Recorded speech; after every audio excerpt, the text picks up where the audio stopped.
Isinusulong ng Philippine National Police ang mas pinalakas na intelligence-driven operations matapos masabatang tinatayang 2.7 milyong halaga ng smuggled cigarettes sa Cotabato City.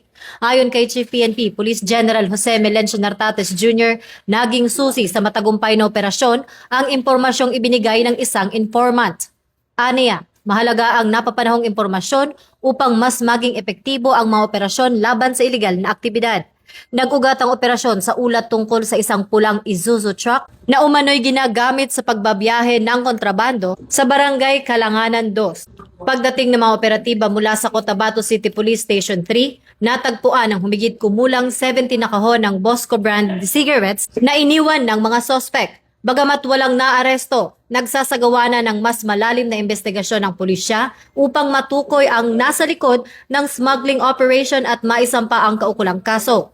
Tiniyak naman ng PNP na lalo pang palalakasin ang kanilang intelligence network at koordinasyon sa komunidad upang agad matukoy at mapanagot ang mga nasa likod ng iligal na kalakalan.